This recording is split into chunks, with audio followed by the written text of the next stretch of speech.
Samuel Dawson's hand was already shaking when he pressed it flat against the dirt and tried to stand.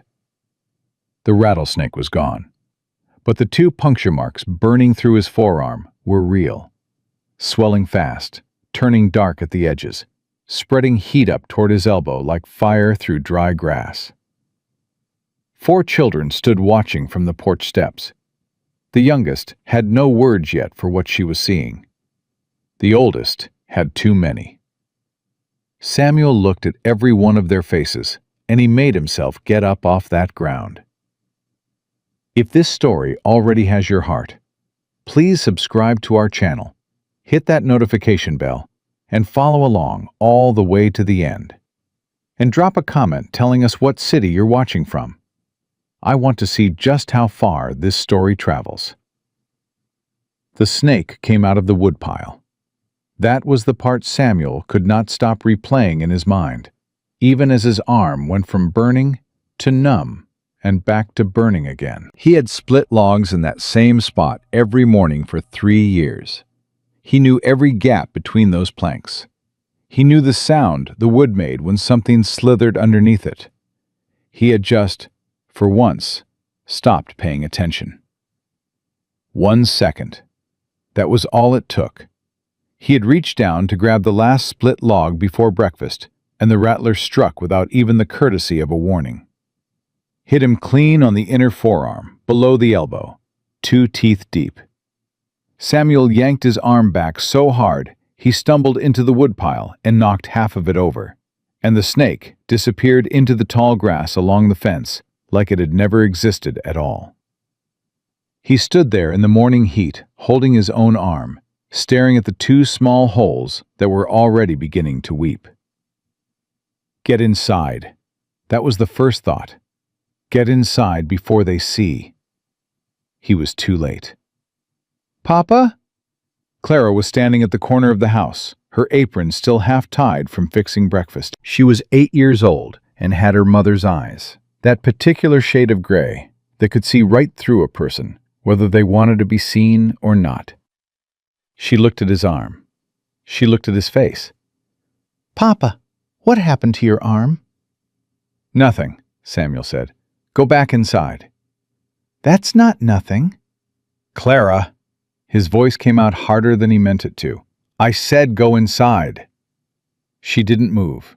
She was Rebecca's daughter, through and through, and Rebecca had never once in her life moved when told to, if she didn't agree with the reason.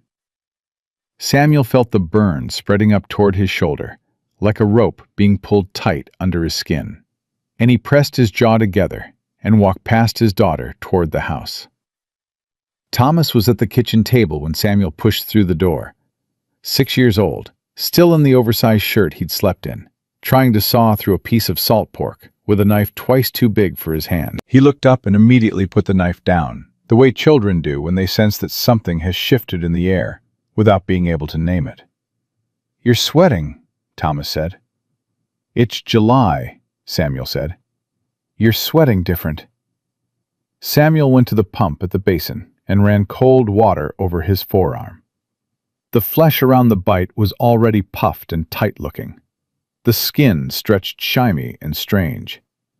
He pressed a wet rag against it and held it there with his other hand, and stared at the wall above the basin. The baby was crying in the back room. She'd been crying since before dawn, the same thin, exhausted cry she'd been making for 3 weeks now. The cry of a child who had learned too early that crying didn't necessarily bring anyone. Her name was Hope. Samuel had named her that because Rebecca had wanted it, had said it in the last clear moment before the fever took her. "I want to call her Hope." And Samuel had said yes without hesitation because there was nothing he would not have agreed to in that moment. He had not been able to look at the baby for the first 2 weeks. He looked at her now, every day, and tried to feel something other than the particular hollow guilt of a man who loved his child and hated what her birth had cost him. He was working on it. That was the most honest thing he could say. "Thomas," he said, without turning around, "can you hear your sister?" Yes, sir. Go sit with her, please. Is she hungry? Yes. She's always hungry. Tom. I'm going. The scrape of the chair, small feet on floorboards. Clara had come inside behind him. He could feel her standing in the middle of the kitchen, watching him the way she'd been watching him for months, with that particular 8-year-old seriousness that no child should have to carry. The kind born from the night their mother didn't survive, and someone had to hold things together until morning. And it turned out that someone had to be Clara. Let me see it, she said. It's fine. Papa, let me see it. He turned around and held out his arm. She looked at it for a long moment. Then she looked up at him with those gray eyes and said, very quietly, That's a snake bite. It is. The Henderson's boy got bit last summer. He knew where she was going. He said, Clara, he almost died, Papa. I know. What do we do? Samuel looked at his daughter and understood, with a clarity that hit him like cold water, that the honest answer was, I don't know. The doctor was in Harlow Creek, 14 miles south. He had no horse fast enough, and he couldn't ride in this condition without risking the venom moving faster through his blood. The children couldn't go alone. Mrs. Holt, the nearest neighbor, was 5 miles east, and she was 73 years old, with 2 bad knees and a mule that wouldn't cooperate on a good day. What Samuel Dawson had, in the summer of 1876, with a rattlesnake bite burning through his right arm and 4 children depending on him, was himself. That was it. That was the inventory. Get me the knife, he said, and the candle. Clara's face went white. Papa, I've seen it done. It'll be all right. He pulled out a chair and sat down heavily. Go on, Clara. I need that knife clean, and I need you steady. Can you be steady for me? She stared at him. Then she set her jaw in a way that was so precisely her mother that Samuel felt the pain of it separate from the pain in his arm. And she turned and got the knife. He cut the wound. He did it the way he'd seen the old trapper McAllister do it once, years ago. 2 quick slashes across the puncture marks, not deep, just enough. He bled it out as best he could over the basin, his teeth clenched hard, sweat breaking across his forehead and his upper lip in a way that had nothing to do with the July heat. Clara stood behind him and did not look away. He could feel her not looking away. When it was done, he wrapped the arm with strips from an old shirt and tied it off left-handed, which took 3 times longer than it should have. He sat for a moment with both hands flat on the table and breathed. I need you to listen to me, he said. Clara sat down across from him. She folded her hands. She waited. I'm going to be sick for a little while, he said. You know how to make the mash for Hope? Yes, sir. You know where the jerky is? Top shelf, left side, behind the flour sack. There's enough for 4-5 days if you're careful. You water it down a little. You stretch it. He looked at her. You know this. I know this, she said quietly. If things get worse, you take Thomas and Mary and you walk to the Holts. You don't wait. You don't come back to check on me first. You take the baby and you walk. Clara's eyes were bright, but her voice was absolutely steady. You're going to be fine, Papa. I know, he said, but I'm telling you anyway. He made it through breakfast. He made it through the morning, barely. By midday, the arm had swollen to nearly twice its size, and the skin had gone from tight to taut in a way that made him nauseous to look at. He'd settled himself in the chair by the window, which was as far as he trusted himself to move without the floor tilting, and he was running through the inventory of a situation for the 14th time. Horse, doctor, distance, children. When he heard footsteps on the porch, he was on his feet before his body had finished agreeing to it. One hand braced on the window frame, the other reaching on instinct for the pistol at his hip. This story was posted on the He made channel himself West stop. of Betrayal. Breathe. Please do not repost it Think. in any form. It might be Holt's boy passing through. It might be a traveler on the road cutting through his property, which happens sometimes. It might be someone who could help. He made himself let go of the gun and open the door. A woman was standing on his porch. She was not from Harlow Creek. He'd have recognized her. She was maybe 30 years old, dark-haired, dressed practically in a way that suggested she'd been on the road, but hadn't been careless about it. She was carrying a cloth-wrapped bundle in both arms, and she was looking at him the way you look at a man when you've already registered that something is wrong with him, but you're deciding whether to say so. She said, "I'm sorry to come unannounced. I've been walking from the Miller place. They let me stay the night. And I saw your lane." She held up the bundle. "I have bread. Mrs. Miller sent it. I told her I'd pass it along." Samuel stared at her. His arm was throbbing at his side. He was aware that he was gripping the doorframe. "You all right?" she said. "Fine," he said. "I appreciate the delivery. You can leave it on the step." She didn't leave it on the step. She looked at him for 2 full seconds, at his face, at his arm, at the way he was holding himself, and said, "That's a snake bite." "Ma'am, how long ago?"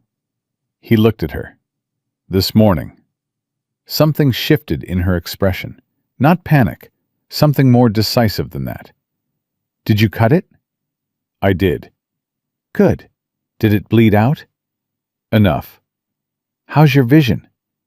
"My vision is fine, and I appreciate your concern, but I don't need— Your pupils are 2 different sizes," she said flatly. "The right one's larger than the left." "That's not a good sign, and I think you know it."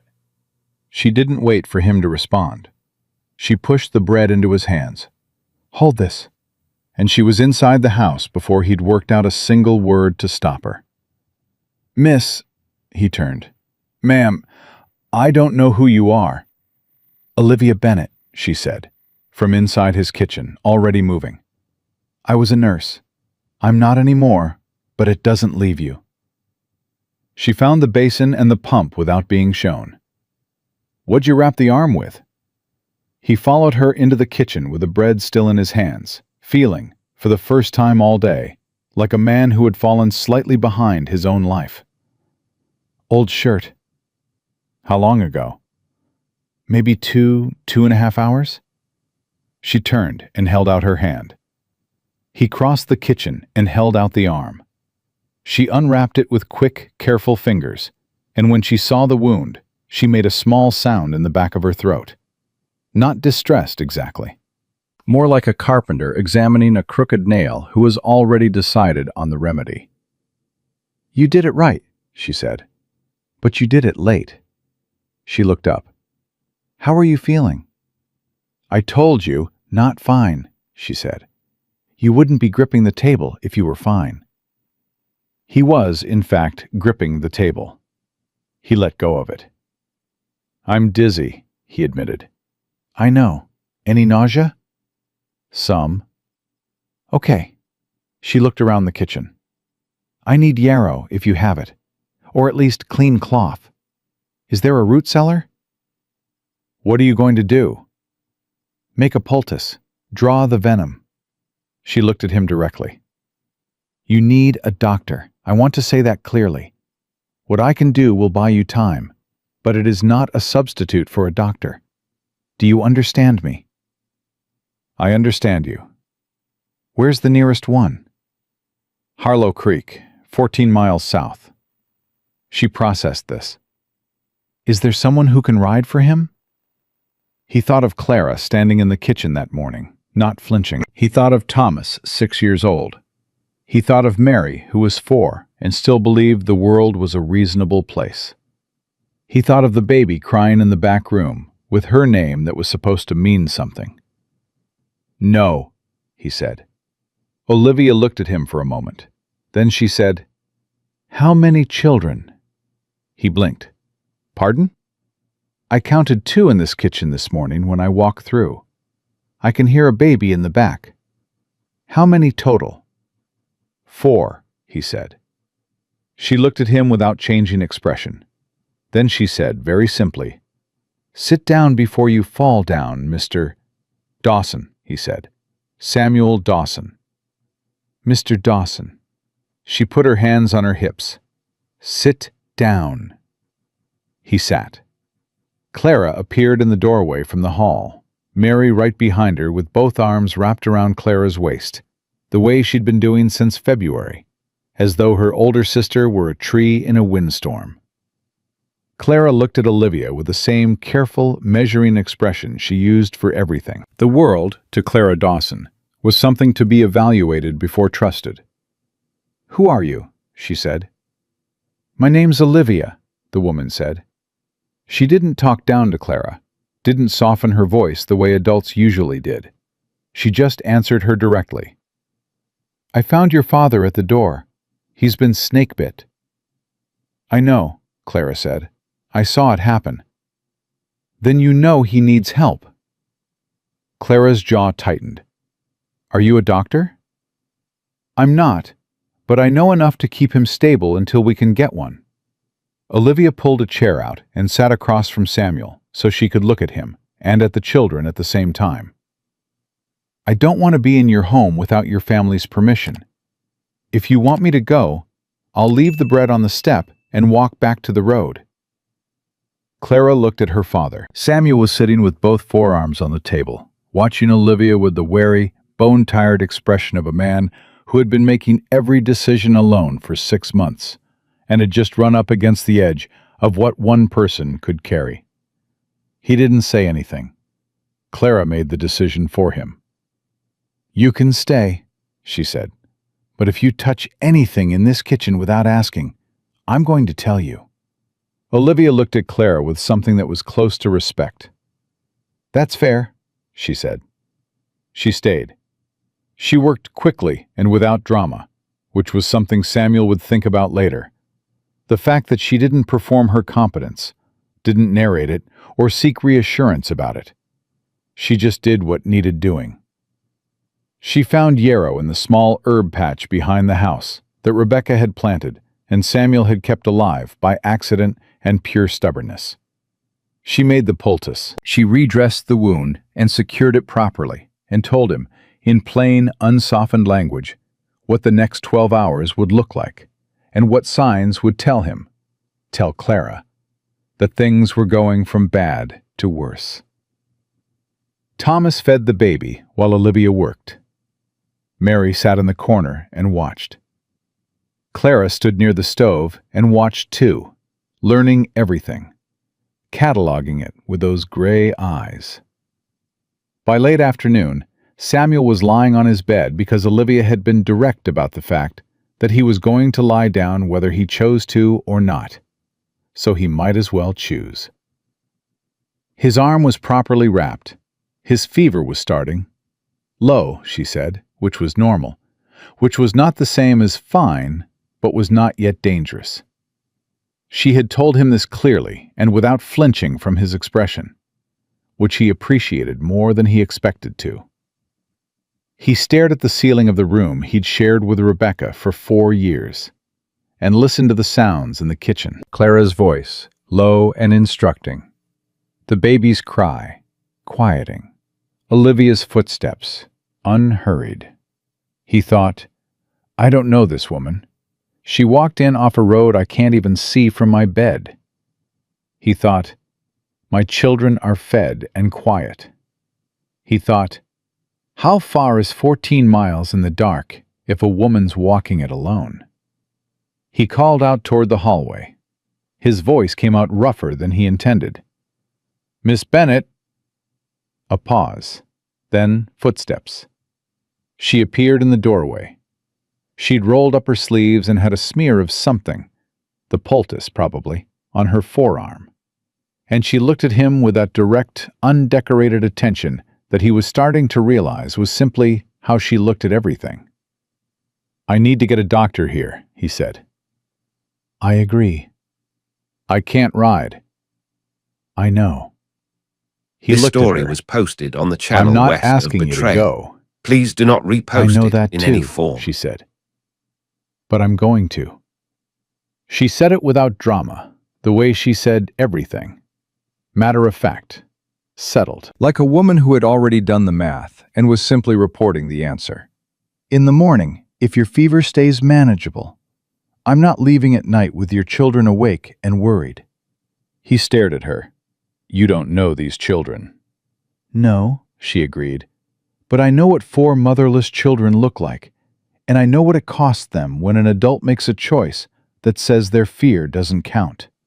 She met his eyes. I'm not doing that to them. Samuel had no response to that. He was aware he was running a fever, and possibly not thinking at full capacity. But he didn't believe that was why he had no response. He believed it was because there wasn't one. Get some rest, Olivia said. I'll check the poultice in 2 hours. She left the doorway. He heard Clara's voice in the kitchen. Is he going to be all right? He heard Olivia's. He's going to fight it. That's the kind of man he is. A pause. Then Clara. How do you know? You just met him. I know, Olivia said, because he's still here. Samuel closed his eyes. Outside, the Wyoming summer pressed against the walls of the house, hot and relentless and indifferent to the lives being lived inside it. The rattlesnake was long gone. The fever was building slow and steady in Samuel's blood. 14 miles of open country stretched between his doorstep and the doctor's office in Harlow Creek. And in his kitchen, a woman he did not know was cutting bread into pieces small enough for a 4-year-old's hands, telling a story to a baby who couldn't understand it yet, while the oldest daughter in the room, who had not cried once since February, stood at the window and watched the light go out of the sky. The fever broke twice before midnight and came back both times. Olivia had known it would. That didn't make it easier to watch. She sat beside Samuel's bed with a basin of cool water and a cloth, and every time his breathing changed, every time it went from rough and labored to something quieter and more frightening, she pressed the back of her hand against his forehead and counted. She had learned, during 2 years of nursing in a Philadelphia hospital, that counting gave you something to do with your hands while your mind was doing the harder work of staying calm. He was burning. Not the kind of burning that leveled off and stabilized. The kind that climbed. Miss Bennet. She turned. Clara was standing in the doorway in her nightgown, her feet bare on the floorboards, her hair loose and a little tangled.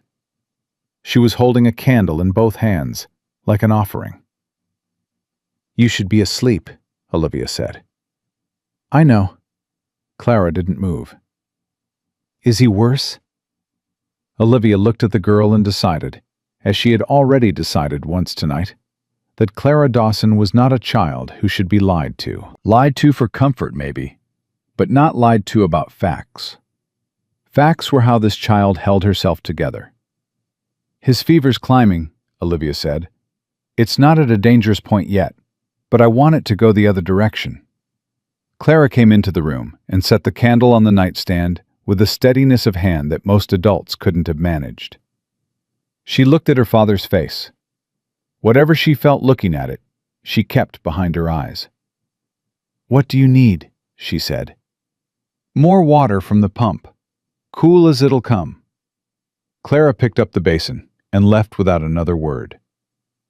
Olivia sat back in the chair and exhaled, slow and controlled, and pressed her hands flat on her thighs for a moment. She let herself feel it. The weight of this. The wrongness of sitting in a dead woman's bedroom, tending to her husband. The strange gravity of a situation she had walked into off a road she'd only taken because her feet were tired and the Miller farm had been closer than she'd expected. She let herself feel it, and then she set it aside, the way she'd been setting things aside for 7 months now. And she picked up the cloth and wrung it out and folded it fresh against Samuel's forehead. He stirred. Rebecca, he said. His voice was low and cracked and completely certain. Olivia went still. Rebecca. He turned his head. His eyes didn't open. Don't go out in this weather. I'll fix the fence in the morning. Don't. He stopped. His hand moved across the blanket. Rebecca. Olivia looked at his hand. She looked at her own hands. She reached out and put her hand over his, just lightly. Just enough pressure to tell his sleeping mind that something was there. It wasn't a lie, exactly. Or maybe it was. She was past caring about the fine points. It's all right, she said quietly. Go back to sleep. He went still. His breathing evened out. Clara came back with the basin, saw the position of Olivia's hand, and looked at it for 2 seconds without expression. Then she set the basin down and didn't say anything, and Olivia loved her a little for that. How long were they married? Olivia asked. 5 years, Clara said. She died in February. The baby came too early and it didn't go right. She said this the way children report catastrophic things, with a kind of flat, exhausted accuracy. Papa didn't talk for 3 days after. He just worked. All day. Came in at dark and sat in the chair and didn't talk. And you took care of things. Clara looked at her. Someone had to. You're 8 years old. I know how old I am. Olivia looked at this child in the candlelight. 8 years old, spines straight, bare feet on cold floorboards, tending to a life she hadn't asked to be in charge of, and felt something shift in her chest that she hadn't expected. Something that wasn't quite grief and wasn't quite admiration. Something closer to recognition. Where are you from? Clara asked. Boston, Olivia said. What are you doing in Wyoming? Traveling. Clara's gray eyes said she knew that wasn't the whole answer. By yourself? Yes. Why? Clara, Olivia said gently. I'm asking because I want to know if you're safe, Clara said, with a seriousness so unchildlike it almost made Olivia flinch. Sometimes people come through here running from something. Papa says you can always tell because they watch the road too much. Olivia was quiet for a moment. The candle between them made small movements in a draft from somewhere. I'm safe, Olivia said. And yes, I'm running from something. But it won't follow me here. What are you running from? A mistake I made, Olivia said. A life I said yes to before I understood what I was saying yes to. She looked at the girl steadily. That's all I'll say about it. Clara considered this with the gravity of a judge, and apparently found it sufficient. Okay, she said. I'm going to sleep in Thomas's room so I can hear Hope if she wakes up. Good idea. Wake me if he gets worse. I will. Clara took 2 steps toward the door, then stopped. Without turning around, she said, He's a good man, my papa. He's been carrying a lot. I can see that, Olivia said. He doesn't ask for help. I noticed. He's not going to make it easy for you to give it. Clara. There was something in Olivia's voice that made the girl turn. I didn't walk in here expecting easy. I walked in here because a man was dying on his own doorstep and didn't have the sense to say so. She held the girl's gaze. Go to sleep. I've got him. Clara looked at her for one more long moment. Then she nodded. A single decisive nod, the kind that meant a decision had been made. And she was gone. Olivia sat alone in the dark and tended to Samuel Dawson, and did not think about Philadelphia or the man whose ring she'd returned by placing it on the table and walking out of his house in the rain without looking back. She did not think about any of that. She thought about fever and water temperature and the distance between here and Harlow Creek. 14 This story miles. was posted on the 6 channel hours on west of foot, Betrayal. maybe 5 if Please she do not pushed. repost it in any She'd walked form. longer distances in worse conditions. The question was the children. The question was always the children. At 2 in the morning, Samuel's temperature spiked hard enough to make her breath catch. She was up out of the chair before she decided to move, the back of her hand against his forehead, reading the heat like a warning bell. This was different. This was the fever deciding whether it was going to break or keep climbing.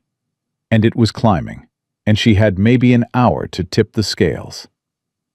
"All right," she said quietly, to herself, to him, to the room. "All right." She worked fast. Cold cloths, changed every 5 minutes. The yarrow tea she'd prepared and kept warm.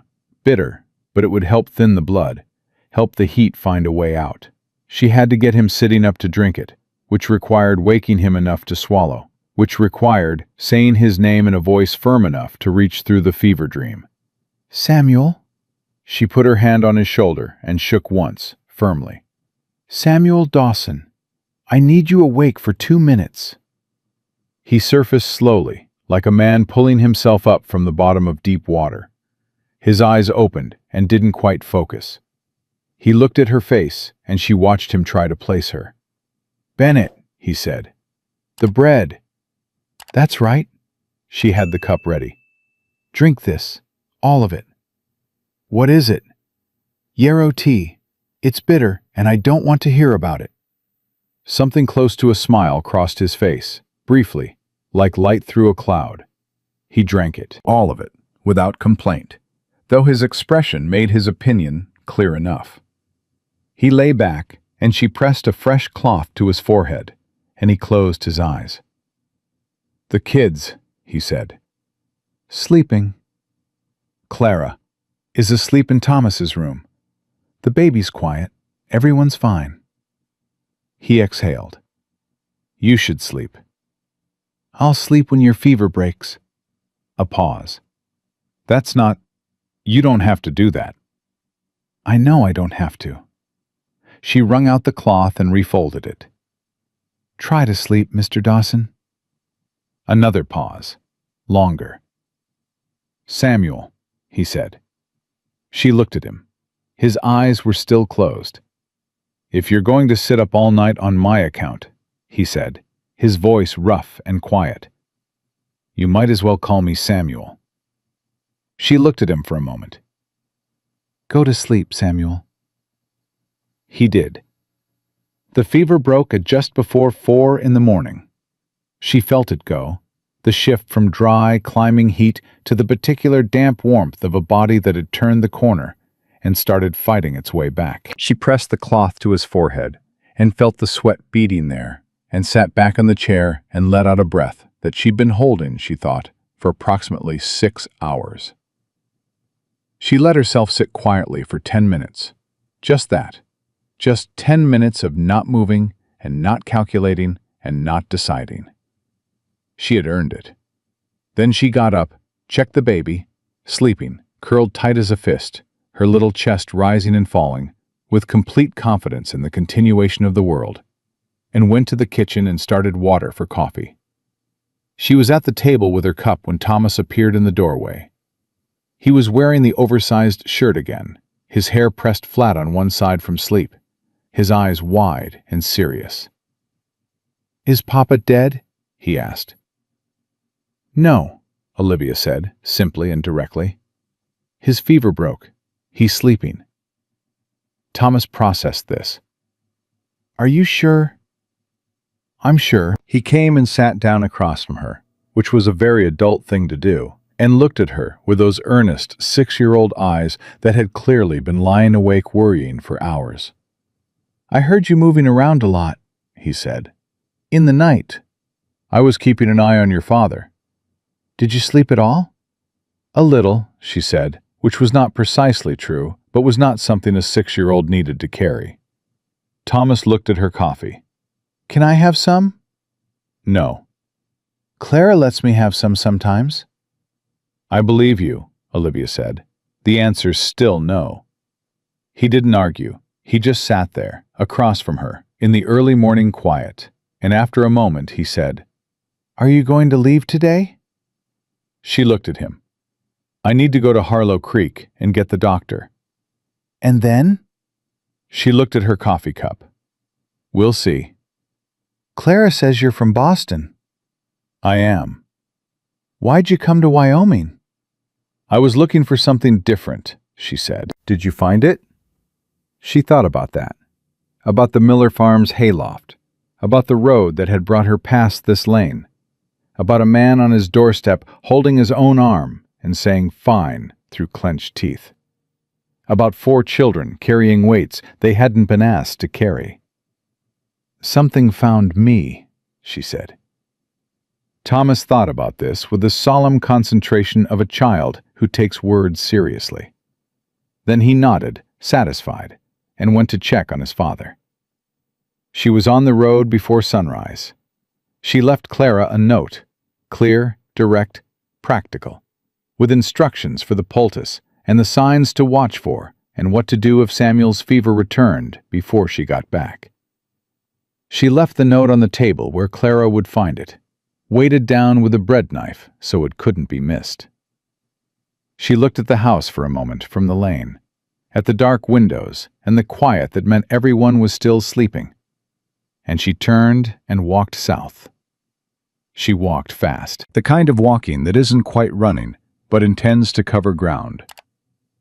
The road was empty at this hour, just dust and the smell of dry grass and the sound of her own boots, and she let her mind do what it always did when her feet were moving. She planned. She would find the doctor.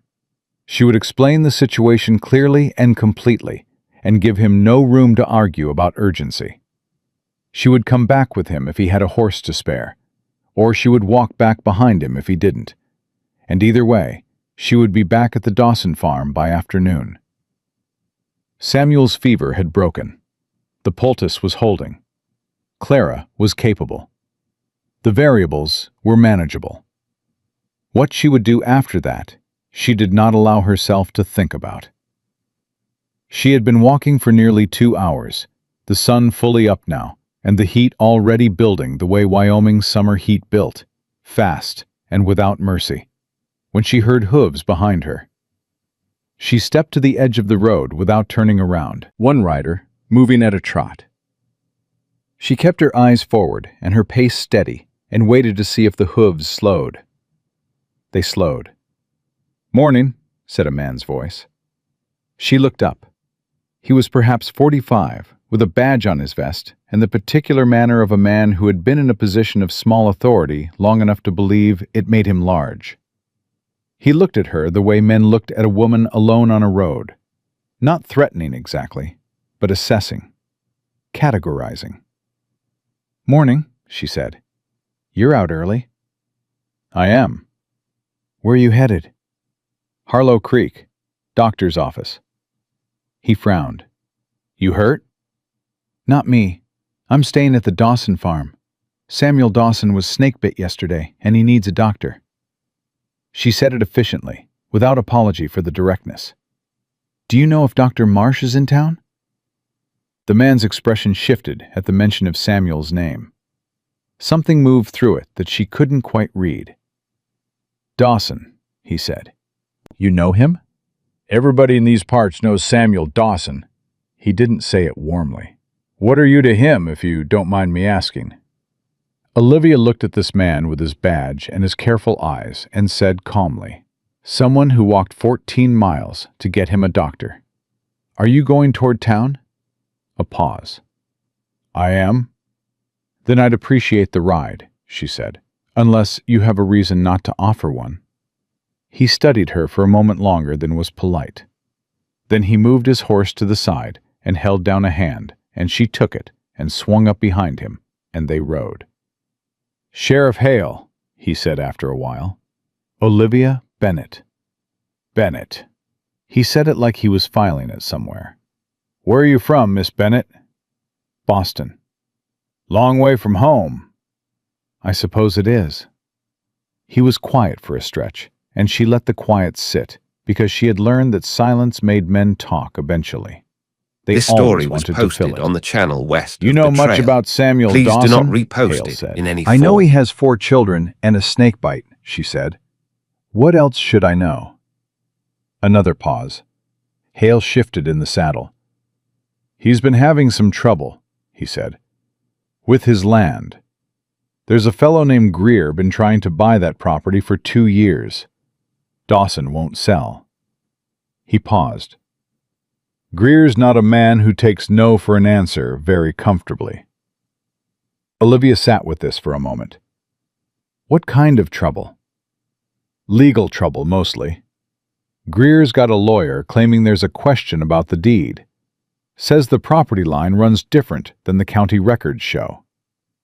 Hale's voice was carefully neutral, the way a man's voice gets when he's picked aside but doesn't want to say so. Case is supposed to come before the judge next month. And you're telling me this because you're staying on that property, Hale said. And I reckon you ought to know what you're staying in the middle of. Olivia looked at the road ahead and felt something settle in her chest. Something cold and clear and certain. The same feeling she'd gotten the night before, when she'd decided she was walking to Harlow Creek, whether Samuel Dawson asked her to or not. She had walked into a snake bite and 4 orphan children and a dying man. Now there was a land dispute, a man named Greer, and a judge with a case in a month. She thought, I was just passing through. She thought, I left a cup of coffee half finished on that kitchen table. She thought, Clara gave me permission to stay. Thank you for telling me, she said to Sheriff Hale. She said it quietly, and she meant it.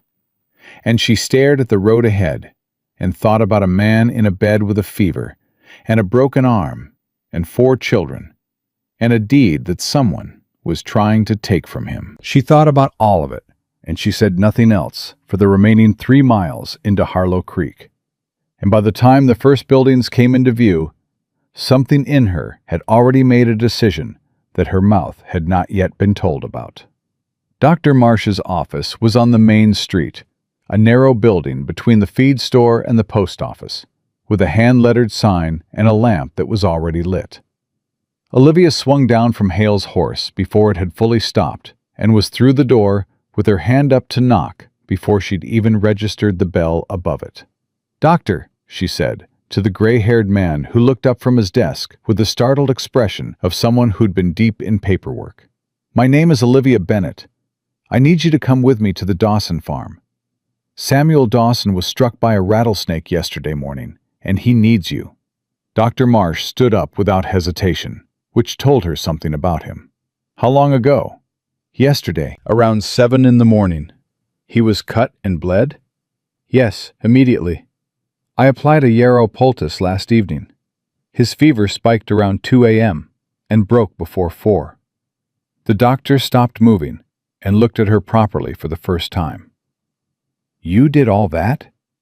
I trained as a nurse in Philadelphia some years ago. He held her gaze for a moment, the way someone does when they're recalibrating what they're looking at. Then he said, Can you ride? Yes. My horse is in the back. He was already pulling his coat on. We can make it there in under 2 hours.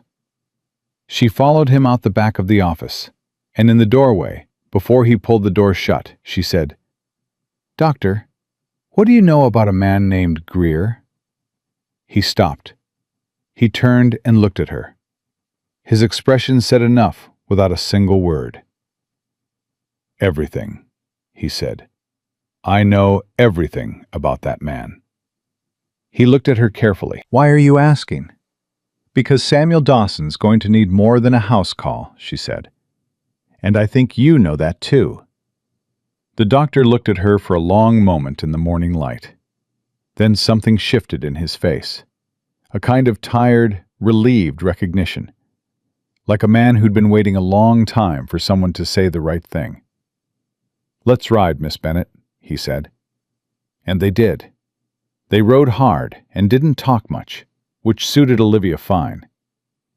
Dr. Marsh was not a young man, but he rode like one, and she matched his pace without difficulty, and the miles between Harlow Creek and the Dawson farm fell away beneath them in a silence that was more purposeful than comfortable. The sun was climbing fast. The heat was already the kind that made the air above the road shimmer and lie. She was thinking about the look on Dr. Marsh's face when she'd said Greer's name.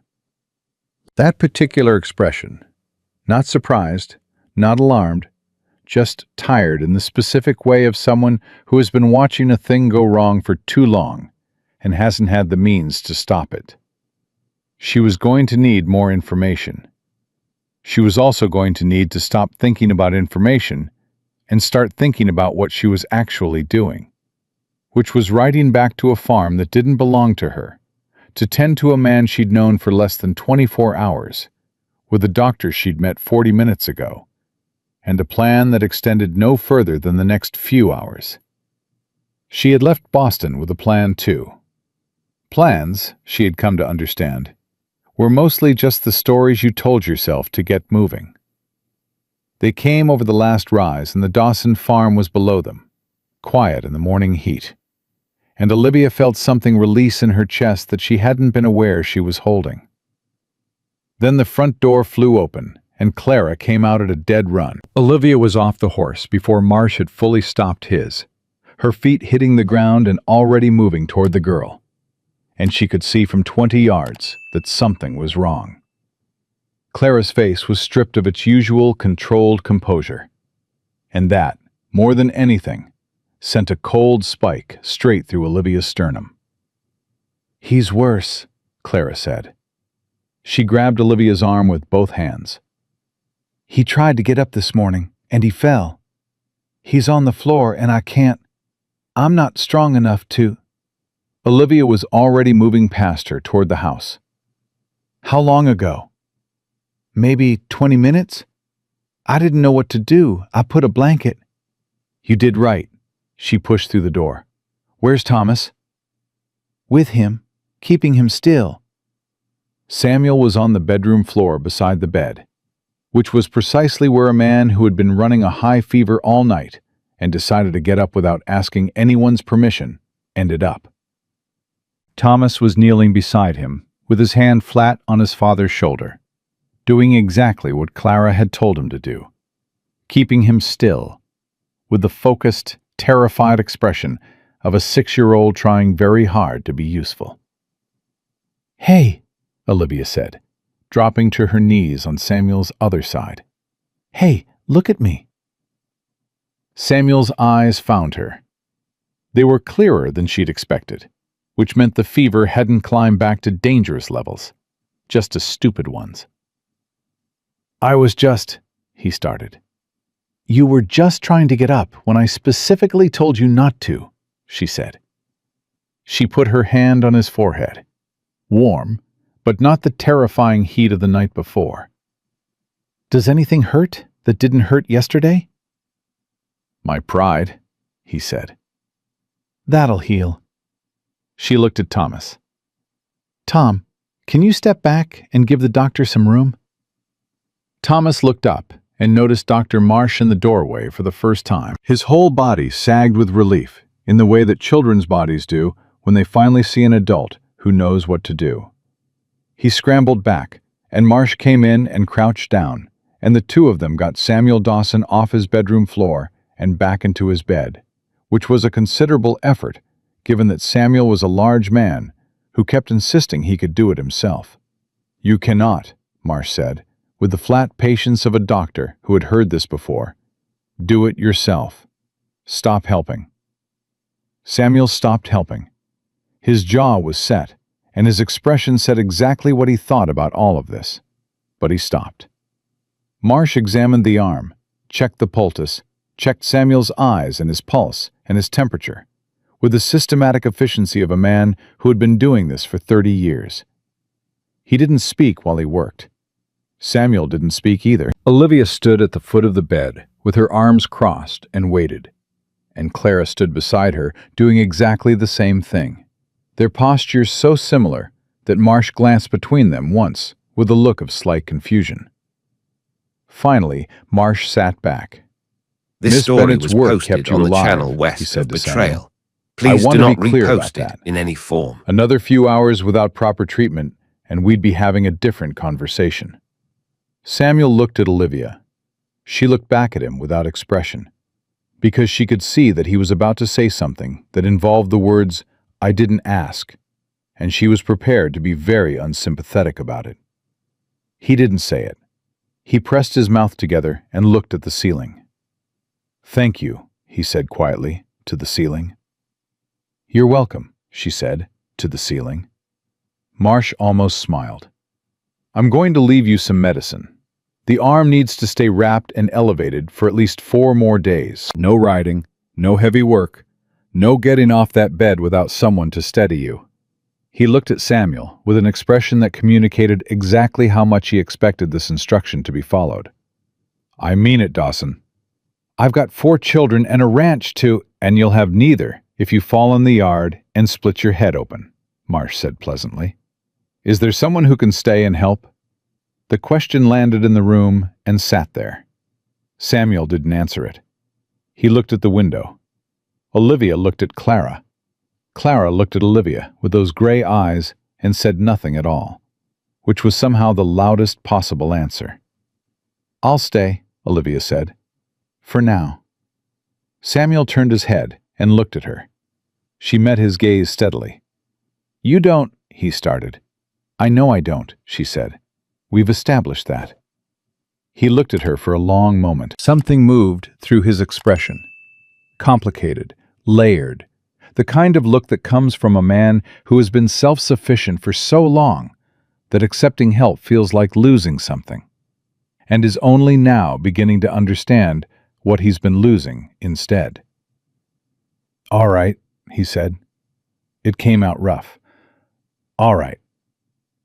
Marsh packed his bag, and Olivia walked him out to his horse, and in the yard, away from the house, he turned to her and spoke quietly and quickly in the manner of a man who had been waiting to say something. "Greer's lawyer filed papers 3 days ago," he said. "I heard it from the sheriff's wife yesterday morning." Olivia went very still. "What kind of papers?" "Claiming the eastern quarter of Dawson's property sits on Greer's surveyed land. Says there's a historical boundary dispute, and the original deed was improperly recorded." Marsh's voice was controlled, but his eyes were not. "It's nonsense. Samuel's family homesteaded this land 18 years ago, but the judge they've drawn is from Laramie, not local. He doesn't know the history. When does the case come up?" 3 weeks. Marsh put his foot in the stirrup. "Samuel doesn't know yet. The papers were sent here while he was, well, no one was in any condition to read them." Olivia thought about a man on a bedroom floor, insisting he was fine. She thought about a deed. She thought about 3 weeks. "Thank you," she said. "Miss Bennet." Marsh looked down at her from the saddle. "Whatever brought you past that lane yesterday? I'm glad it did." He said it simply, without drama, and turned his horse south. She watched him go. Then she turned and looked at the house, and at the papers she could now see on the porch step. A folded document, sealed with something official, that she had walked past twice without registering. She picked them up. She read them. She stood in the summer heat, with the legal document in her hands, and read every word, twice. And by the time she was done, something in her had gone very quiet and very certain, the way it always did when she understood clearly what needed to happen next. She put the papers in her apron pocket and went back inside. She did not tell Samuel. Not yet. He needed another day of rest before she handed him something that would have him out of that bed and on a horse before Marsh was halfway to town.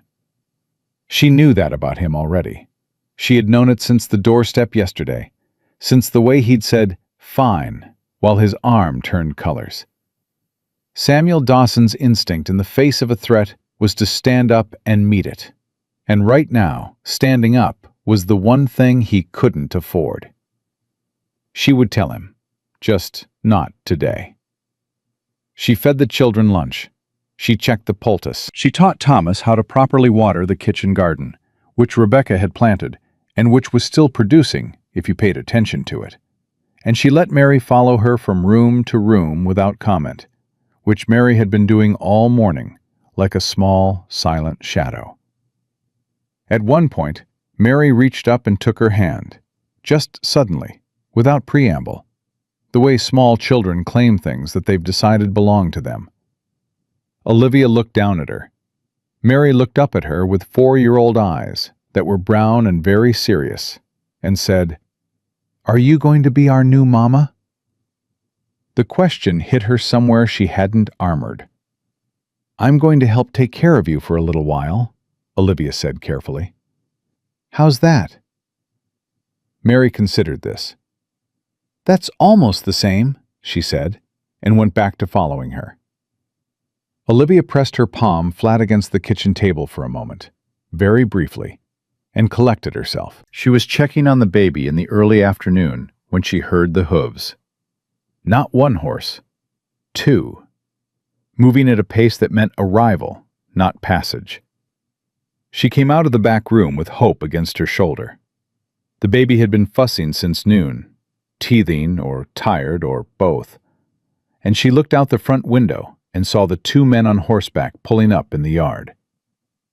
They were well-dressed for ranch country. Too well-dressed. The kind of well-dressed that meant someone else was paying for it. Clara was at the window already. Of course she was. "Do you know them?" Olivia said. "The one on the right," Clara said. Her voice had gone flat and careful. "He works for Greer. He came here once before, in the spring. Papa made him leave." Olivia looked at the baby in her arms. She looked at Clara. She made a decision. "Stay inside," she said. "Keep Thomas and Mary in the kitchen." "What are you going to—" "Clara." She met the girl's eyes. "Kitchen. Please." Clara's jaw tightened. Then she turned and herded her siblings without another word. Olivia walked out onto the porch, with Hope still against her shoulder, and stood at the top of the steps and waited. The man on the right, Greer's man, was perhaps 35, with a smooth, deliberate way of moving that said he'd had a lot of practice being pleasant while delivering unpleasant things. He looked at Olivia with barely concealed surprise. He'd expected, she could see him recalibrating, someone else, or no one. "Morning, ma'am," he said, with a smile that didn't get anywhere near his eyes. "We're looking for Samuel Dawson." "He's not available," Olivia said. "We won't take much of his time." "He's ill," she said. "He's not available." The man's smile held. "And you are?" "Someone he asked to speak for him in his absence." She looked at both men steadily, the baby against her shoulder, her posture saying nothing at all that was hostile and everything that was immovable. "If you have business with Mr. Dawson, you can state it to me." The man exchanged a brief look with his companion. "Ma'am, this is a legal matter. It needs to go directly to—" "I'm aware of the legal matter," Olivia said. That stopped him. His smile went a degree cooler. "Are you?" "The papers were delivered 3 days ago. I've read them." She hadn't, until this morning, but he didn't need to know the timeline. "If Mr. Greer believes he has a claim on this property, he is welcome to make that claim before the judge in 3 weeks. Mr. Dawson will respond through proper legal channels." "And who's going to represent him?" The man's voice had shifted, less pleasant now, more direct. "Far as I know, Dawson doesn't have a lawyer. And without proper legal representation, the judge is likely to—" "That," Olivia said, "is Mr. Dawson's business, not yours." She looked at him without blinking. "Is there anything else?" A silence. The man looked at her. Really looked, the way people look when they're trying to determine what they're actually dealing with and coming up uncertain.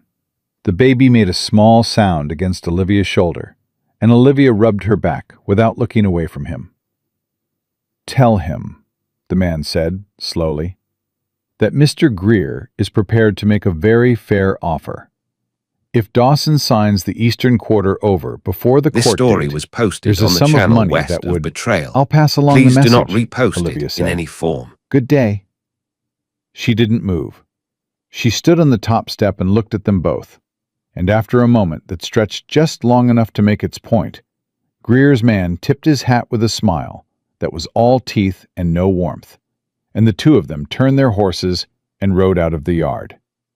Olivia watched them until they were past the lane and out of sight. Then she looked down at Hope, who had fallen asleep against her collar during the entire encounter, with the profound indifference of infants to human conflict. "Good girl," she said quietly. She heard the creak of the floorboard behind her. She turned. Samuel was in the doorway, holding himself upright with one hand braced on the doorframe, wearing the expression of a man who had heard every word through an open window and was now performing a significant internal battle about how he felt about it. "You should be in bed," Olivia said. "Those were Greer's men," he said. His voice was quiet and controlled, which was somehow more alarming than if he'd been loud. "I know. You sent them off." "I did." A muscle in his jaw moved. Olivia. It was the first time he'd used her name. She noticed. "You said you read the papers." "I did." "When?" "This morning. Marsh told me about them before he left. I found them on the porch step." She watched his face. "I was going to tell you today, when you'd rested more." He looked at her. "That's my land." "I know it is." "My father filed that deed 18 years ago. My mother is buried on that Eastern Quarter." His voice stayed level, but it was the level of a man holding something very tightly. "Greer's been trying to take it for 2 years. The snakebite is the first time I've been down long enough that he'd think to move." "I know," she said, "which is why I need you to listen to me carefully." She shifted Hope in her arms. "You need a lawyer, a real one, before that court date. Do you have money?" He was quiet for a moment. "Some." "Enough for a lawyer?" Another pause. Longer. "Maybe."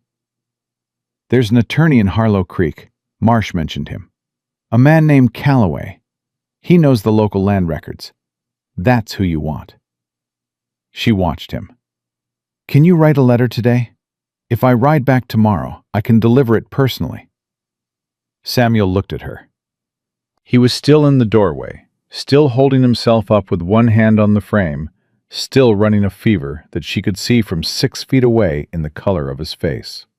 And he was looking at her with an expression that she could not entirely name, something between disbelief and a more complicated thing underneath it. "Why are you doing this?" he said. She looked back at him. "Someone has to." "That's not an answer." "It's the only one I have right now." He was quiet. The baby breathed against her shoulder.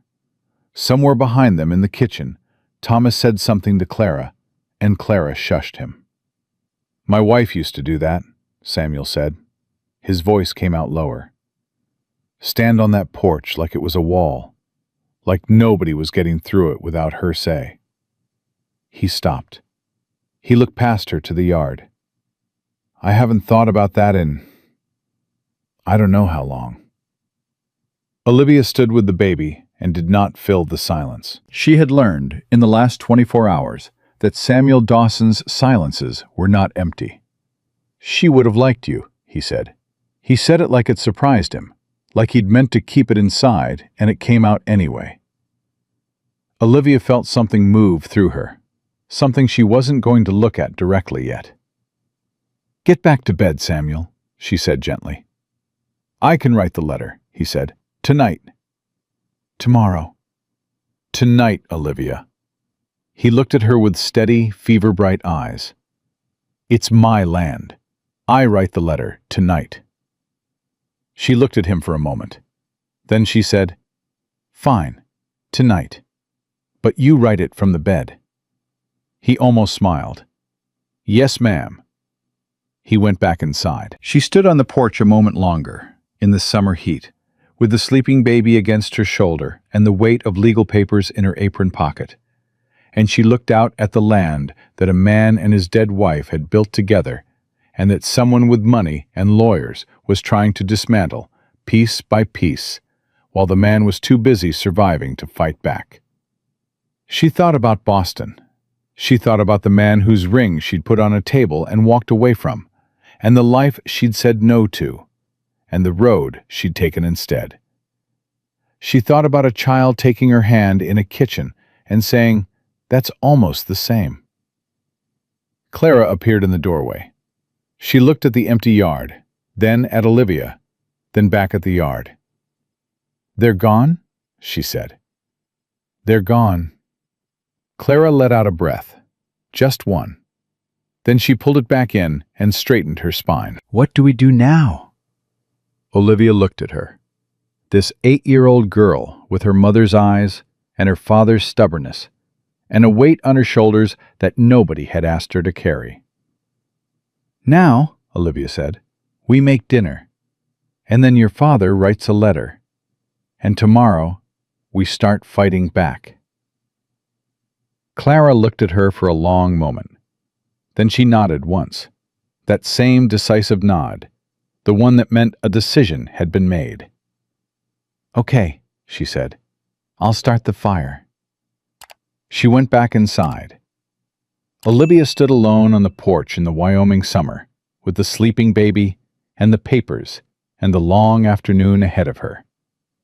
And she understood, clearly, with the kind of clarity that only comes when you've stopped running and actually looked at where you've landed, that she was not passing through anymore. She wasn't sure exactly when that had stopped being true. She was only sure that it had. Samuel wrote the letter that night. Olivia sat in the chair beside the bed, with a candle between them while he wrote, because his right arm was still wrapped and elevated, and he was writing left-handed, which was slow and painful to watch, but which he refused to acknowledge as a problem. She didn't offer to write it for him. She understood already that this was not the kind of help he would accept, and she understood why, and she respected it, even as it cost her patience. He wrote 3 pages. His left-handed script was uneven and pressed too hard in places, the way writing gets when the hand is fighting the brain for control.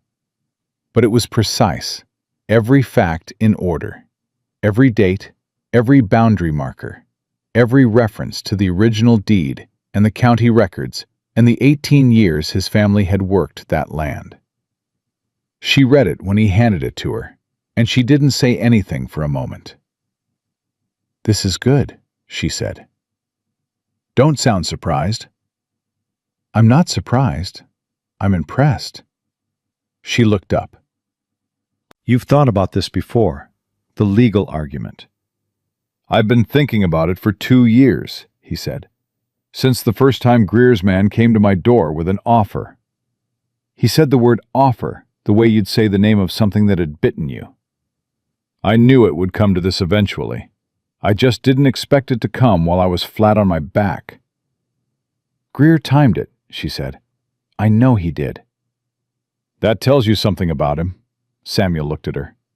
"It tells me he's been watching and waiting, which means he's got someone close enough to know my situation." His jaw tightened. "Someone who knew about Rebecca, about the spring, about all of it." The room went quiet. Outside, the night was doing what Wyoming summer nights did, cooling fast and completely, as though the day's heat had never happened. The baby was sleeping. The children were sleeping. The ranch was still. "Get some rest," Olivia said. "I'll ride to town first thing." "I'm going with you." "Samuel, it's my letter, my land, my lawyer." He looked at her steadily. "And before you say it, yes, I know I'm supposed to rest. I know my arm needs another 3 days. I know Marsh will have opinions about this." He paused. "I'm going." She looked at him. She looked at the letter in her hand. She thought about the way he'd held himself in the This doorway story that was afternoon. posted on the channel west Fever of bright Betrayal. eyes, one Please hand do not on the frame, repost it in any completely form. immovable. Fine, she said. But you ride slow, and you don't argue with me if you start looking worse. Agreed. And you eat breakfast before we leave. Olivia. That's the deal, Samuel. Breakfast, slow ride, no arguing. Take it or leave it. He took it. She left him to sleep and went to the kitchen and sat at the table in the dark for a while. Not because she needed to think, but because she needed to stop thinking, which was a different thing entirely. The house breathed around her. Small sounds, settling sounds, the sound of 4 children sleeping in rooms they'd been sleeping in their whole lives. She had been in this house for less than 2 days, and she already knew which floorboard creaked outside Thomas's room, and that Mary always kicked her blanket off, and that Clara slept with one hand under her cheek and the other flat on the mattress beside her, like she was bracing for something, even in her sleep. She was not a woman who attached quickly. She had been told this, in Philadelphia, by the man whose ring she'd returned. He'd said it like an accusation. She had thought about it for a long time afterward. On the road, in the Miller Farms hayloft, walking the 14 miles of dust between here and Harlow Creek, and she had come to a different conclusion. She did not attach quickly. She attached accurately. Those were not the same thing. She went to bed on the kitchen floor with a folded blanket and slept 4 hours, and woke before anyone else. They left for town at sunrise, the 2 of them, Samuel on his horse, and Olivia on the older mare he kept for the children to practice on. Clara was in charge. Olivia had gone over everything twice, calmly and completely, and Clara had listened with her arms crossed and her face serious, and then said, "I know all this already," in a tone that was not rude, just accurate. Olivia had said, "I know you do," and left anyway. Samuel rode carefully, which cost him something she could see in the set of his shoulders. He was a man built for a different kind of riding, fast and purposeful. And this measured, deliberate pace was its own kind of discipline. He didn't complain, she noticed. They were a mile out from the farm when he said unexpectedly, "How long were you a nurse?" She glanced at him. 2 years, in Philadelphia. Before that, I studied with a doctor in Boston, informally. Why'd you stop? She looked at the road ahead. I got engaged, she said. He was a good man, a practical man. He had opinions about what a wife's time was best spent on. And you disagreed? I disagreed. A pause. Is that why you left Boston? It's part of it. She kept her eyes on the road. I gave him the ring back in March, walked out in the rain, took the first train west that was leaving that day. She paused. Which is how a nurse from Boston ends up walking past a Wyoming ranch with a loaf of bread in her arms. Samuel was quiet for a moment. That man, he said, the one you left. What about him?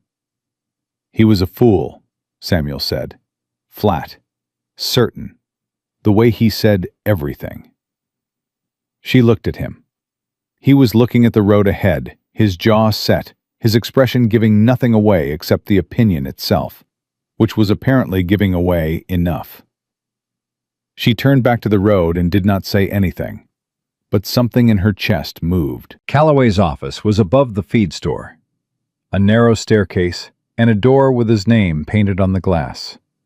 And a man inside who was perhaps 50, broad-shouldered, with reading glasses pushed up on his forehead, and the particular controlled attention of someone who spent his life listening to what people said and what they didn't say. He read Samuel's letter standing up. He read it twice. Then he put it down on the desk and looked at Samuel over his glasses and said, "You wrote this left-handed." My right arm's been better, Samuel said. Calloway looked at the wrapped arm, then at Olivia, then back at Samuel. Who's your witness? For what? For the original land survey. Someone who was there when your father filed the deed. Someone who knows where those stakes were driven. He leaned forward. Greer's argument rests on a resurvey done last year by a man he hired. We need to counter it with historical testimony. Someone who was on that land before Greer's surveyor ever touched it. Samuel thought. Old McAllister, he said. The trapper. He knew this territory before anyone. He was there when my father staked the claim. Is he still alive? Last I heard, lives up near Bitter Creek, about 20 miles north. Can you get him to town before the court date? I can try. Trying won't be enough, Calloway said, not unkindly. He looked at Samuel steadily. Greer has money, and he has a lawyer who's filed 3 similar cases in the last year. He's good at this. He finds men who are vulnerable, men who are isolated or in debt or recently bereaved, and he moves while they're down. His voice was level.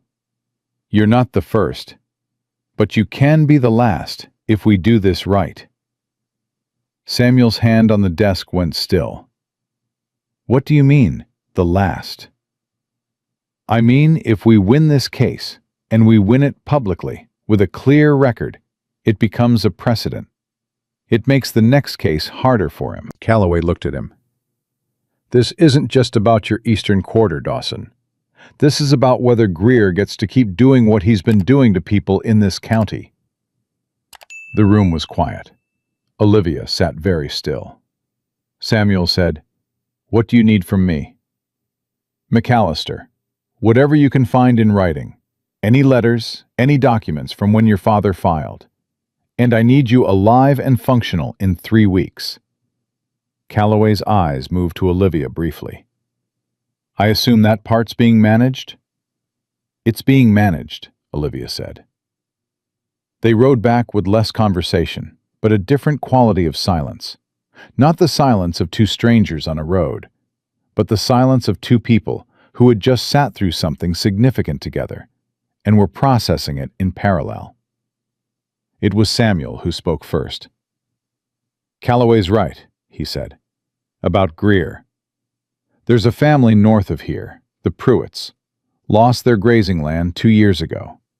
Couldn't prove the boundary. Had to sell. He paused. Elias Pruitt was one of my father's friends.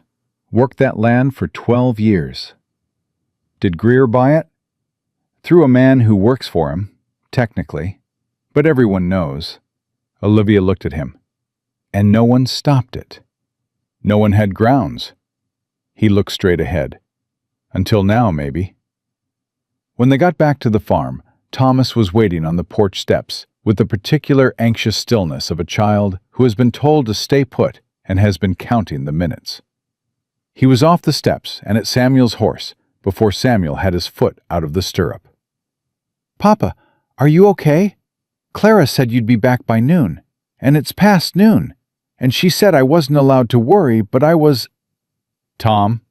Samuel got himself off the horse with careful dignity and put his good hand on his son's shoulder. I'm fine. I told you I'd come back. You also told me the snake bite was nothing, Thomas said. A silence. Fair point, Samuel said. Old Olivia was unsaddling the mare when Clara appeared around the side of the house, Mary behind her, both of them in the state of carefully maintained calm that meant they had been worried and were not going to say so. How'd it go? Clara said. Good, Olivia said. Your father has a lawyer. A good one. Clara looked at Samuel. Are we going to lose the land? No, Samuel said. He said it like it wasn't a question, which was either confidence or stubbornness, and possibly both. We're not. Clara looked at him for a long moment with those gray eyes.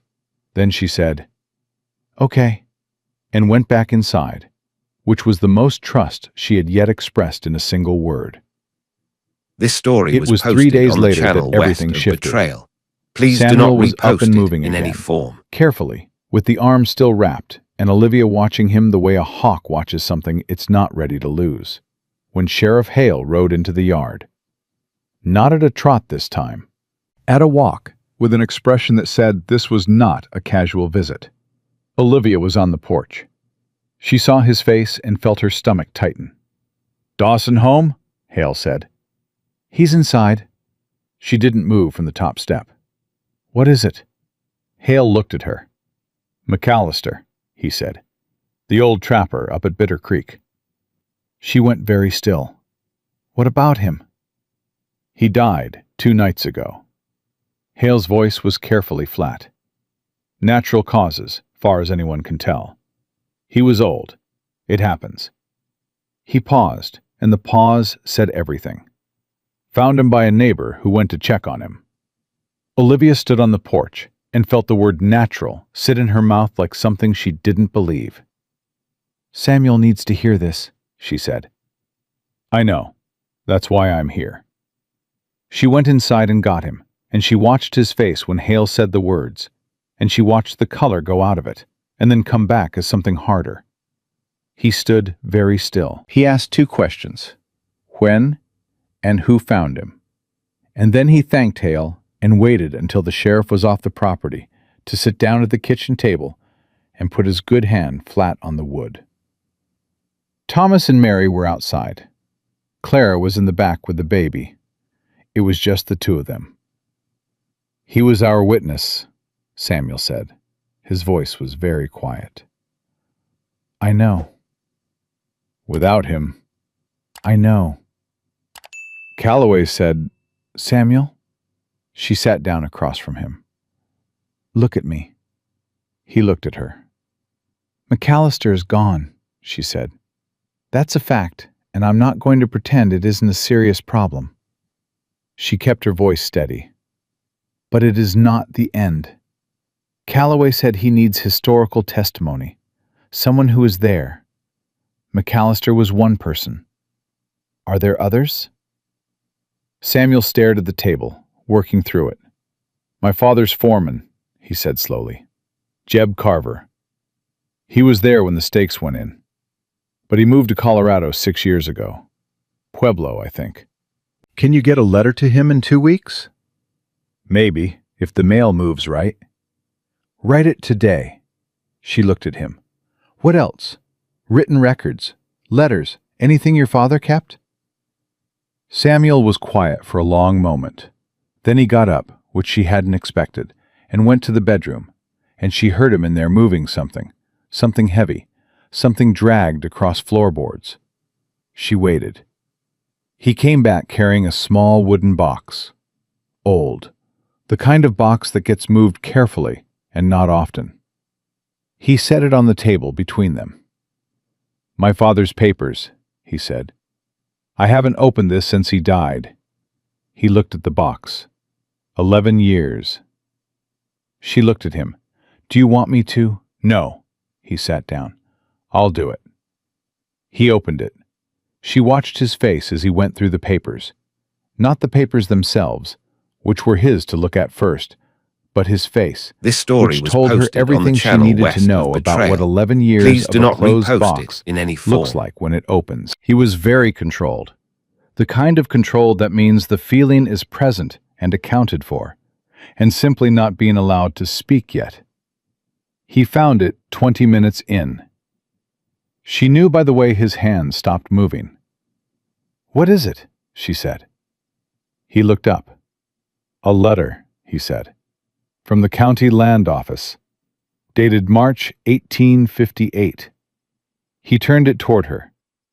Signed by the registrar himself, confirming the boundary stakes and the exact coordinates of the eastern quarter. She took the letter carefully and read it. Then she read it again. "Samuel," she said. "I know." If this holds up." "I know." He was looking at her with something that was not quite relief, because relief was too simple for what was on his face.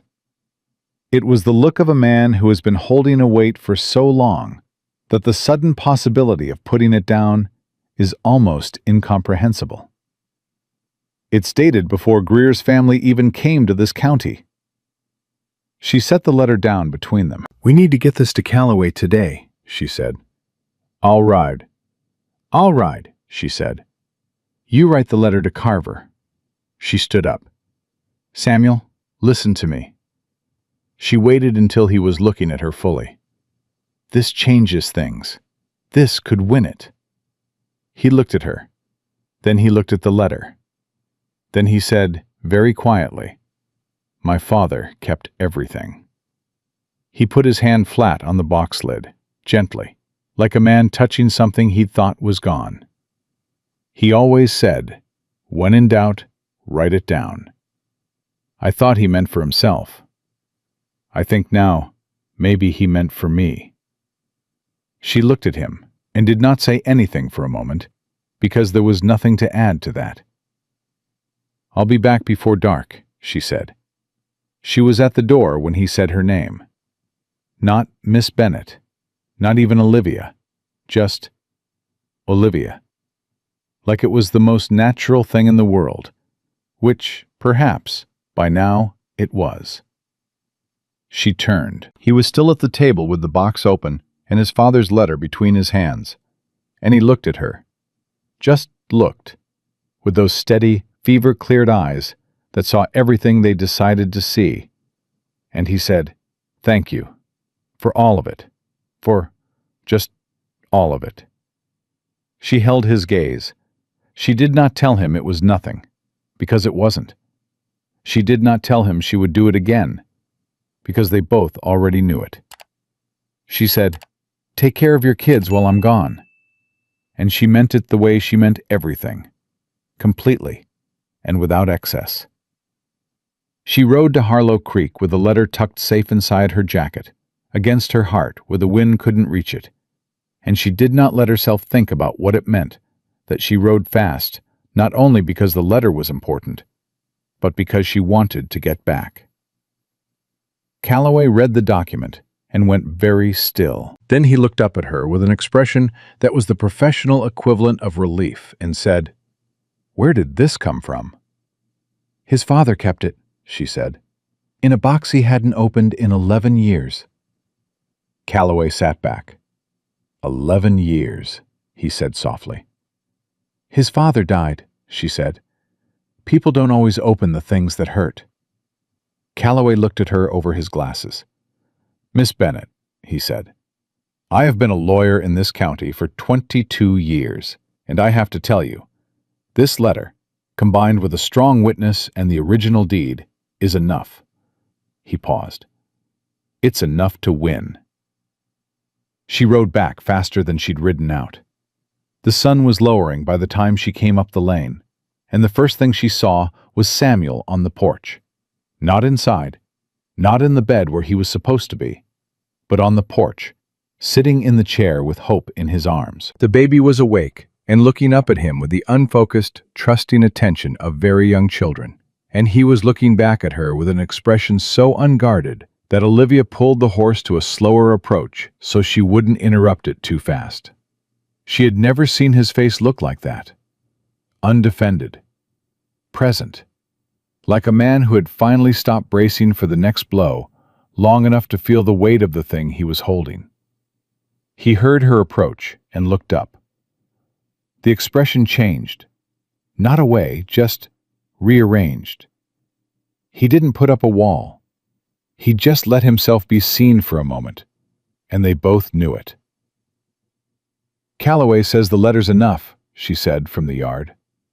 Something passed through Samuel's face. "Enough to win?" "Enough to win." He was quiet. He looked down at Hope. The baby grabbed at his finger with the single-minded determination of someone who had decided that this particular thing was hers, and that was final. "She does that now," he said. "Grabs things. She just started." Olivia looked at the two of them. She looked at This Samuel story was Dawson, posted holding on the his channel youngest west daughter of on a Betrayal. porch in the Wyoming Please do not evening repost with it in 11 any years form. of his father's papers on the kitchen table, and a court date in 2 weeks, and the fever finally gone from his face.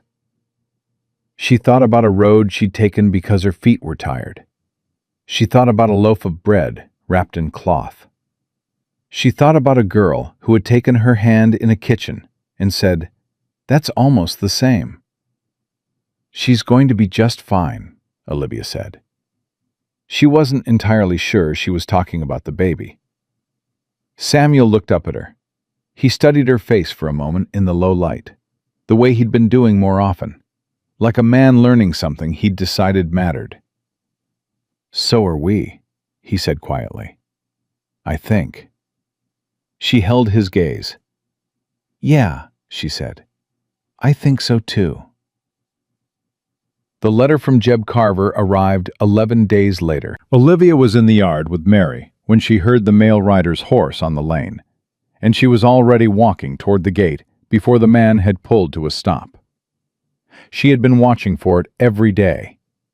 She had not said so to Samuel, because Samuel was already wound tight enough. Moving around the farm with his arm half-healed, doing three-quarter work and pretending it was full work.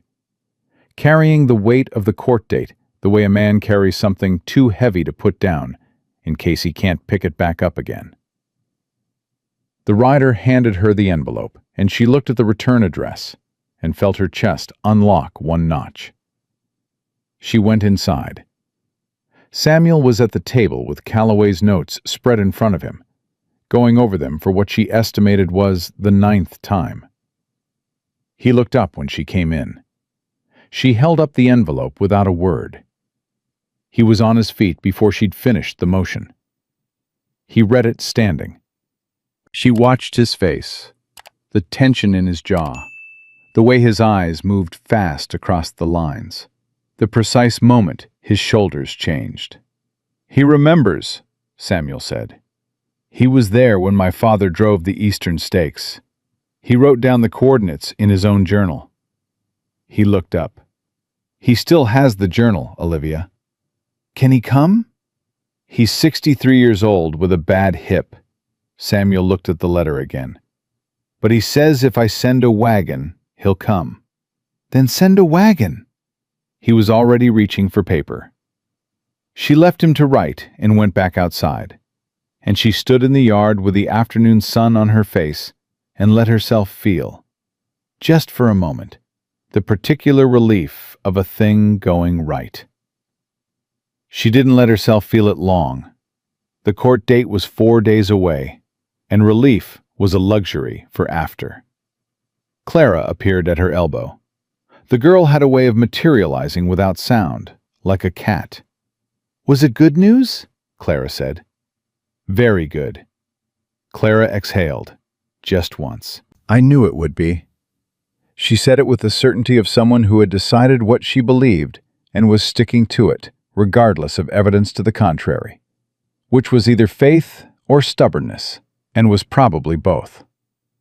"Papa's been worried." "I know." "He doesn't show it the way most people do." Clara looked up at her. "He gets quieter, and he works more. That's how you know." "I've noticed," Olivia said. This story was You posted notice on the a lot. channel west of Betrayal. It's a habit. Please do not repost Clara it in was any quiet form. for a moment, the way she got quiet before she said something she'd been holding. "Are you going to stay?" she said. "After the court? After everything's... after?" Olivia looked at this child, who had not once in the last 2 weeks asked for anything, who had managed a household and 3 siblings and a convalescing father with a competence that shamed most adults, who had given Olivia permission to stay on the first night and had never taken it back. "I don't know yet," Olivia said. It was the most honest answer she had. Clara considered this. "That's not a no," she said. "No," Olivia said. "It's not." Clara nodded, filed it wherever she filed things, and went back inside. Jeb Carver arrived 2 days before the court date, in the wagon Samuel sent, with a hip that clearly pained him and a posture that said he was not going to acknowledge it.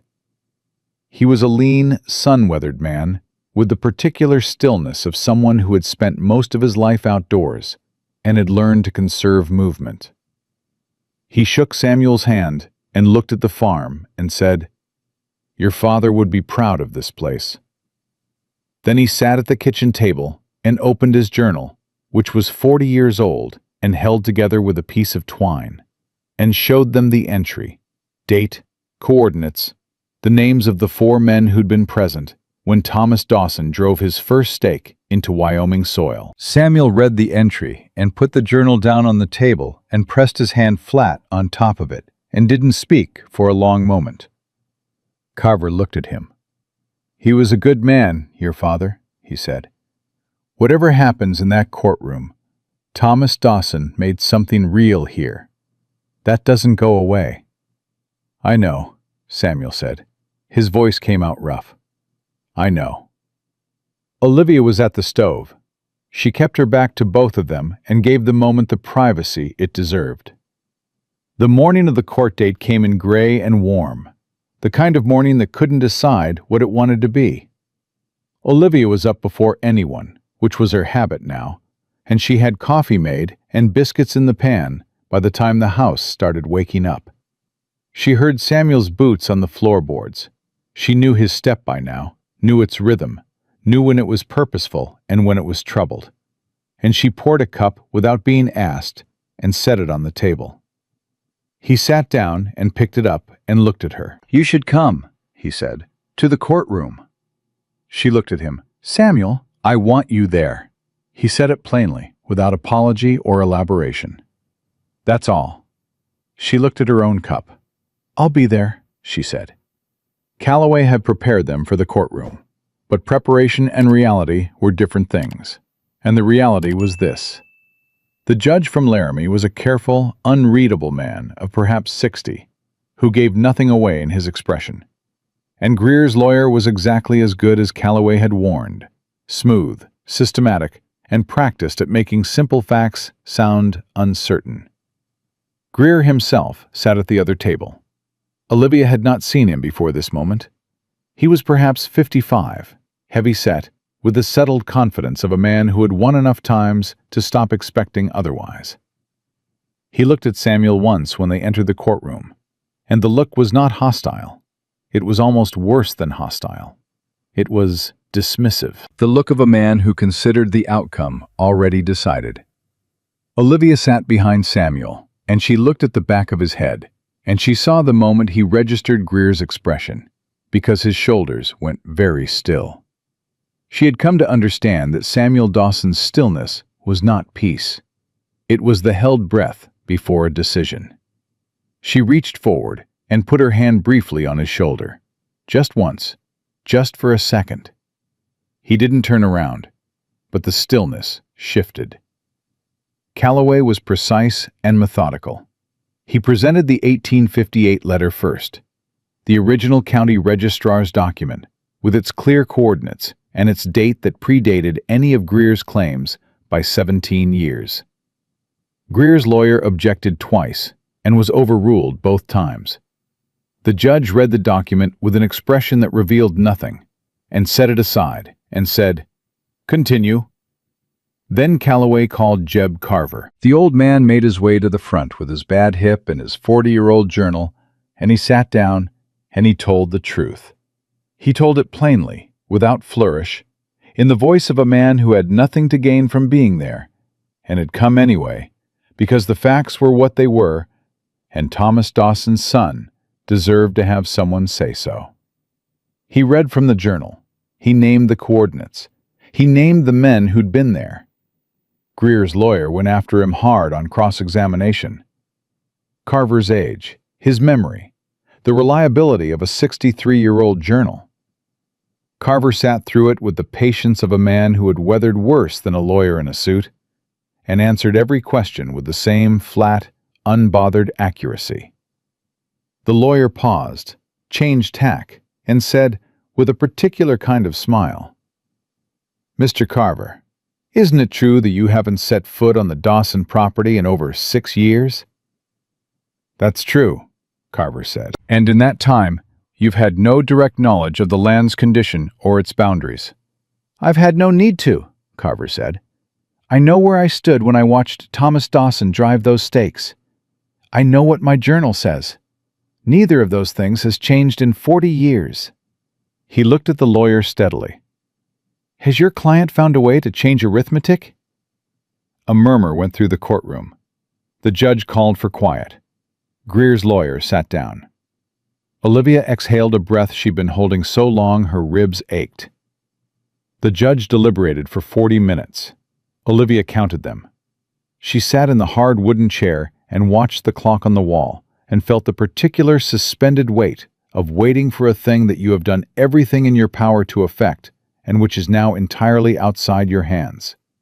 Samuel sat in front of her without moving. Thomas had stayed at the farm with Clara and the little ones, but Samuel had wanted to face this himself, and Olivia had understood that, and she had come because he'd asked.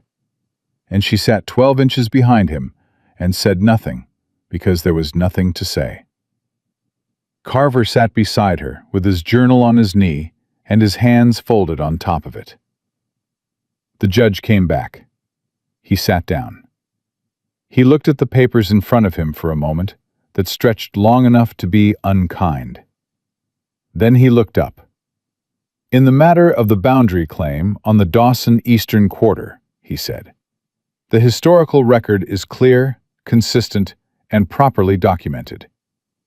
The plaintiff's resurvey does not supersede a county-registered deed dated 1858, supported by contemporaneous written testimony." He looked at Greer over his glasses. "The claim is dismissed. The Dawson Eastern Quarter remains as recorded." Greer's face went through several things in rapid succession. His lawyer leaned in and said something quickly and quietly. Greer's jaw tightened, and he looked at Samuel. Not the dismissive look from this morning, but something different. The look of a man recalibrating. Samuel was already standing. He turned around. He looked at Olivia. He looked at her like she was the first thing he'd wanted to look at when it was over. And she felt that. Felt the specific weight of being someone's first look. And she stood up and held his gaze. "We won," she said. Not a question. "We won," he said. Carver stood up beside her, his hand on his journal, and he looked at Samuel with the quiet satisfaction of a man who had done what he came to do. "Your father always paid his debts," he said. "I reckon this makes us square." Samuel gripped his hand. "Thank you, Jeb, for everything." Greer and his lawyer left without speaking. Olivia watched Greer go and felt, not triumph exactly, something quieter. The particular satisfaction of a wrong being corrected, which was not the same as victory and was somehow better. Calloway gathered his papers and shook Samuel's hand and looked at Olivia and said, "That letter was the turning point. You understand that?" "His father kept it," she said. "But you found it," Calloway said. "There's a difference." They rode back to the farm in the late afternoon, Samuel and Olivia and Carver in the wagon. The old man fell asleep against the sideboard 20 minutes This story out, was posted and on the after that, channel west it was of just Betrayal. the two of them, and Please the do road, not repost and the it sound in of the any horse, form. and the cooling air that meant the long Wyoming summer was beginning. Just barely, just at the edges, to remember that other seasons existed. Samuel said, after a long while, "I need to tell you something." She looked at him. "The day you walked up to my door," he said, "I was going to send you away. The bread, I was going to say thank you and shut the door." He was looking at the road. "I almost did." "I know," she said. "I saw it." He looked at her. "You saw it." "I was a nurse, Samuel. I was trained to read people at the door, and I saw a man who was going to close that door and go back inside and handle everything alone until he couldn't." She paused. "I also saw that you weren't going to make it 3 more days without help. And you decided that was your problem." "I decided it didn't have to be your problem alone." He was quiet for a moment. Why? She looked at the road. Because I'd been alone long enough to know what it costs, she said. And because your daughter had been carrying too much for too long, and I couldn't walk away from that. She paused. And because... She stopped. Because, he said. She looked at him. Because I didn't want to. They looked at each other in the way that two people do when something has been said that was not entirely expected and is not going to be taken back. And the afternoon light was in his eyes, and she could see him deciding, not whether she meant it, but what to do with the fact that she did. Olivia, he said. His voice had the particular quality it had on the porch that evening, when he'd let himself be seen. Don't say anything yet, she said. We're almost home. He looked forward. Yeah, he said quietly. We are. When they came up the lane, all three of them were on the porch steps. Thomas first, already off the steps and running before the wagon had stopped, hitting Samuel's side like a small, solid projectile of pure relief. Mary right behind him. Clara last, standing at the top step, arms crossed, trying not to show how much she'd been counting the hours, and not quite succeeding. Samuel caught Thomas with his good arm and lifted him despite everything, and the boy buried his face against his father's shoulder, and Samuel held him there, eyes closed, like a man confirming something he'd needed to confirm. You okay, Tom? Samuel said. You were gone a long time, Thomas said, into his shoulder. I know. It's done now. Did we win? We won. Thomas pulled back and looked at him with enormous, wet eyes, and then immediately looked away and wiped his face on his sleeve with the dignity of a 6-year-old who had decided he wasn't going to cry. Good, he said. I knew we would.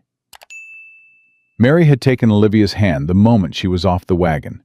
She held it with both of hers and looked up and said nothing, which meant she had felt too much to choose just one thing to say about it.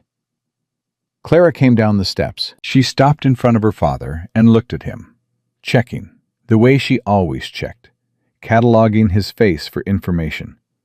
And whatever she found there must have satisfied her, because she put her arms around him and held on. Samuel's good hand came up and held the back of her head. We're all right, Clara girl, he said, quietly, into her hair. She didn't answer. She held on for another moment. Then she stepped back and straightened and turned to Olivia. I made dinner, she said. Of course you did, Olivia said. It's not as good as yours. I seriously doubt that. Clara almost smiled. Come inside, she said. It's getting cold. They ate together, the 5 of them and Carver, who ate with the appreciation of a man who'd been cooking for himself for too long. And it was loud in the way that dinners are loud when the weight that's been sitting on a family for weeks has finally been lifted enough to breathe under. Thomas talked too much. Mary fell asleep in her chair before dessert. Carver told a story about Thomas's father that made Samuel laugh. Actually laugh.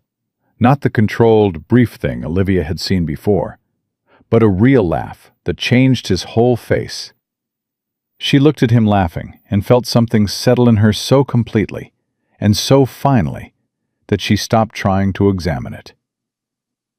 Later, after the children were in bed and Carver was asleep in the spare room, Samuel came and stood in the kitchen doorway while Olivia was at the basin. He stood there long enough that she turned around. Say it, she said. He crossed the kitchen. He stopped close enough that she had to look up to see his face, and he looked at her with those steady eyes that saw everything they decided to see.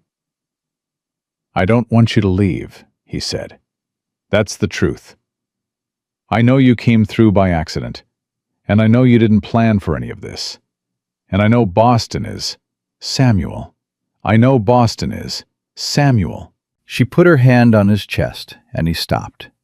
She felt him breathe. I left Boston in March, she said. I took the first train west. I walked 14 miles past your lane. I sat up all night with your fever, and rode to town for your doctor, and faced down Greer's men on your porch, and found a letter in a box you hadn't opened in 11 years. She looked at him steadily. Does that sound like a woman who's planning to leave? He looked at her. His hand came up and covered hers where it rested on his chest. It sounds, he said, like a woman who saved my life. It sounds, she said, like a woman who found where she was going. He held her gaze for a long moment. Then he said, very quietly, "Stay." She looked at him. At the kitchen they were standing in, with its herbs drying above the window, and Clara's list of chores on the wall, and 4 children sleeping in rooms down the hall. Had the man in front of her, with his healing arm and his father's papers on the table, and his land intact, and his eyes finally clear of everything that had been clouding them since February. "I'm already here," she said. He leaned down and kissed her, quiet and certain, the way he did everything. And she put both hands against his chest and kissed him back. And it was nothing like the grand things that people wrote poems about. It was better than that. It was the particular solidity of 2 people who had looked at each other clearly, through hard things, and decided, yes. Spring came, and with it a formal wedding. Small, in the yard, with Calloway as witness, and Carver making the trip back down from Bitter Creek, because he said he wouldn't miss it, and he didn't. Clara stood beside Olivia with the particular dignity of a girl who had decided this was right, and was prepared to defend that position to anyone who disagreed. Thomas cried and denied it. Mary wore her best dress and held Hope on her hip with the proprietary confidence of a child who considered the baby entirely hers. Hope was walking by then, uncertain, side to side, deeply committed to the project of getting from one place to another under her own power. Olivia watched her cross the kitchen floor, 6 steps, 7, listing slightly to the left, and felt Samuel's hand at the small of her back. "She's going to fall," he said. "She knows," Olivia said. "She's doing it anyway." He looked at her. She felt him smile without turning around. By summer, the farm had found a new rhythm. Not the same rhythm it had before February, not the rhythm of a house with a ghost in it, but something built out of what remained after the grieving had done its work and left the living still standing. Samuel worked the land with both arms again. Clara went back to being 8 years old, in the small increments that children allow themselves to unage when someone has finally taken the weight from them. Thomas grew an inch and gained an opinion on every subject. Mary started talking to the chickens, which Olivia chose to find endearing. And every morning, before the house woke up, Olivia made coffee and sat at the kitchen table and listened to the ranch come alive around her. The animals and the children and the man who was her husband, coming through the door with dust on his boots and the early light behind him. And she thought about a loaf of bread wrapped in cloth. This story was And a posted road on the she'd channel taken because west she of was Betrayal. tired. Please do not And the repost door that it had in almost any form. closed and didn't. She thought about her father, who had said, "Don't wait for the life that's planned. Find the one that's real."